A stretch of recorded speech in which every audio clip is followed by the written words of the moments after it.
Não vai dar? Todo mundo já baixou o material aí? Então vamos começar? Vamos começar. Vamos lá. Fique à vontade. Pessoal, hoje eu preparei, assim como eu dou nas minhas aulas lá no Supremo Concurso, assim como eu dou nas minhas aulas no Supremo TV, a gente vai fazer da seguinte forma. Primeiro eu trago para vocês a teoria, primeiro eu trago para vocês o direito material, vocês entendem comigo, vão entender comigo a teoria, o direito material e depois a gente estuda a jurisprudência do STJ.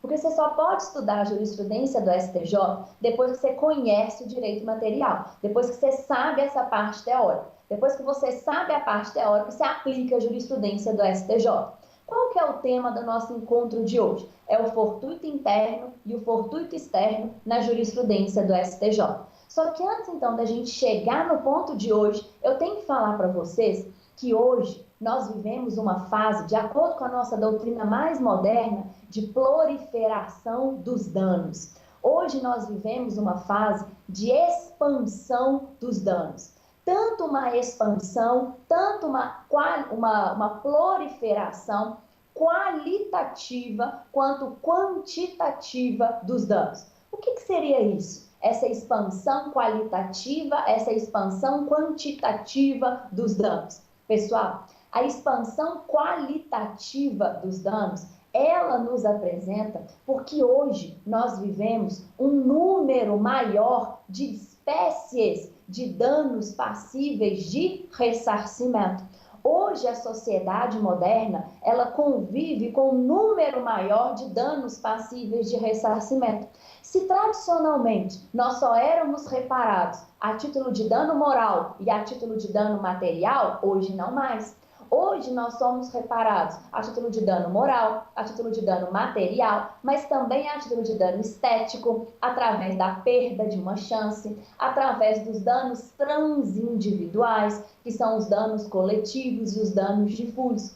Esse aumento das espécies de danos passíveis de ressarcimento é o que nós denominamos de expansão qualitativa dos danos. Só que hoje nós também vivemos numa expansão quantitativa dos danos. O que seria essa expansão quantitativa dos danos de acordo com a nossa doutrina mais moderna? Pessoal, hoje nós estamos numa situação em que os tribunais, eles têm um maior grau de aceitabilidade das demandas passíveis de ressarcimento.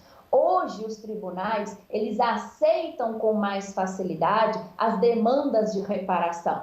Tanto que através de números, através de estatísticas, nós conseguimos comprovar que as demandas de reparação por dano moral, como hoje elas são aceitas nos nossos tribunais. Tanto que a gente viveu aquela fase de poder denominar que hoje nós estamos na indústria, nós vivemos na indústria do dano moral. Por quê? Porque os nossos tribunais hoje, eles têm um grau maior de aceitabilidade das demandas de reparação, das demandas de ressarcimento. E qual que seria o fator que eu posso apontar como sendo um fator forte, um fator determinante para que os tribunais tenham esse maior grau de aceitabilidade das demandas de reparação, das demandas de ressarcimento? Pessoal, pensa na seguinte situação comigo. Quais são hoje os elementos que nós temos tradicionais da responsabilidade civil?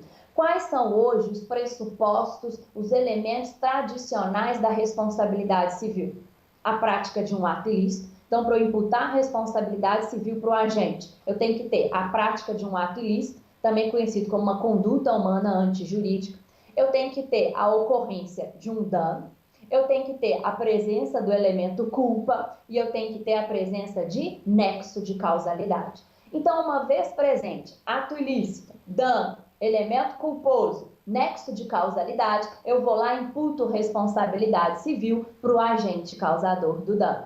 E dentre esses 4 elementos, quais são aqueles elementos que eu posso considerar como um filtro de reparação? Quais são os elementos que eu posso considerar que dificultam a vida da vítima e facilitam a vida do agente causador do dano?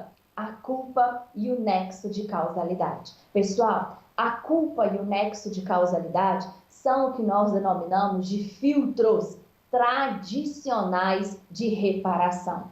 Porque para a vítima comprovar a culpa do agente causador do dano, para a vítima comprovar o nexo de causalidade, de certa forma, dificulta ela na sua reparação. Por isso que nós denominamos que são filtros tradicionais de reparação. São dois elementos ou pressupostos da responsabilidade civil que dificultam a reparação à vítima. Só que hoje nós vivemos uma erosão desses filtros tradicionais de reparação.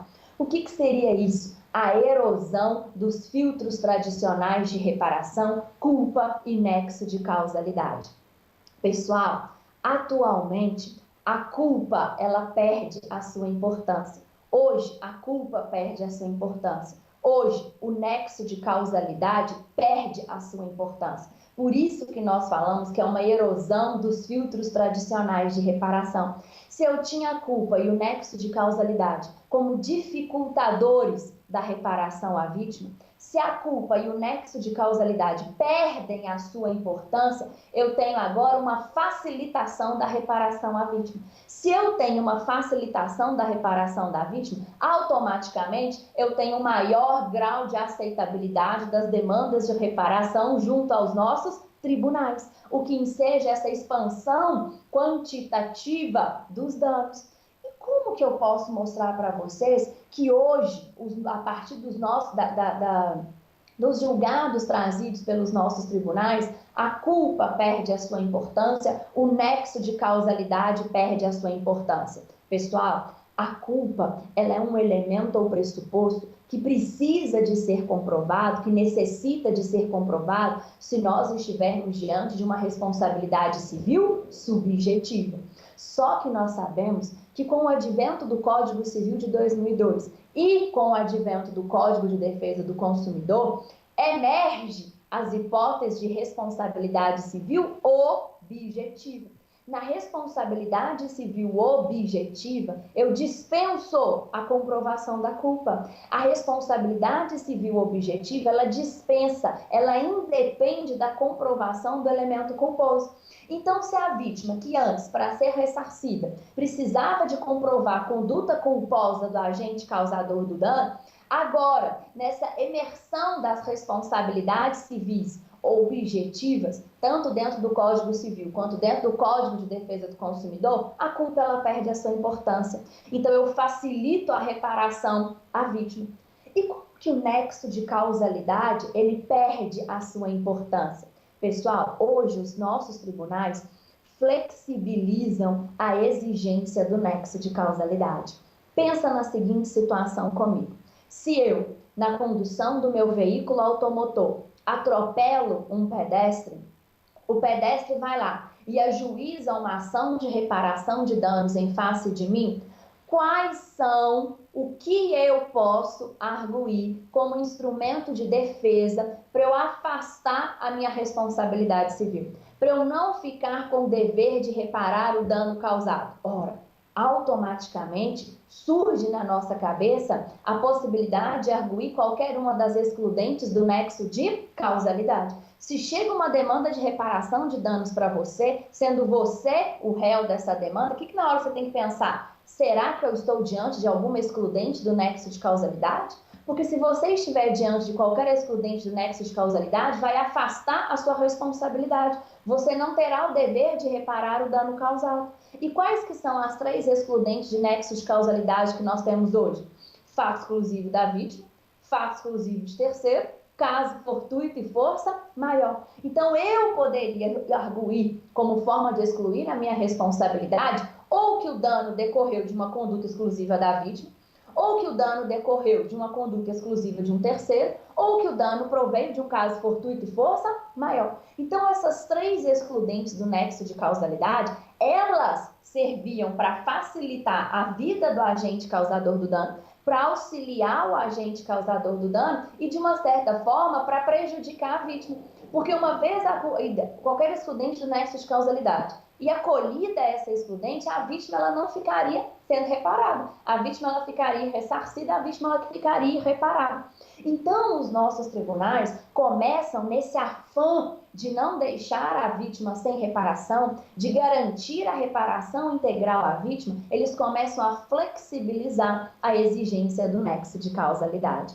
Então, hoje, quando nós estamos diante de uma responsabilidade objetiva, notadamente na responsabilidade objetiva prevista no Código de Defesa do Consumidor e prevista no Código Civil, no artigo 927, parágrafo único, que é a responsabilidade objetiva fundada no risco.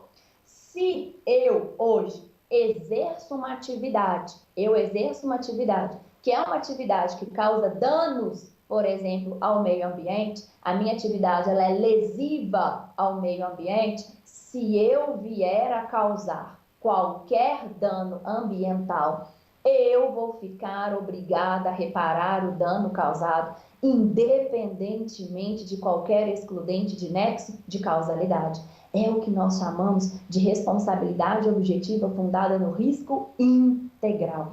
Por que nós chamamos de risco integral? Porque aquele que exerce uma atividade que causa danos ambientais, ele se obriga a reparar o dano causado, independentemente da presença de qualquer excludente. Por isso que ela é denominada de risco integral. Então, ele não pode arguir para afastar sua responsabilidade, fato exclusivo da vítima, fato exclusivo de terceiro, tampouco caso fortuito e força maior. E quem que trouxe essa responsabilidade fundada no risco integral como forma de não admitir qualquer excludente? A nossa doutrina acompanhada da nossa jurisprudência.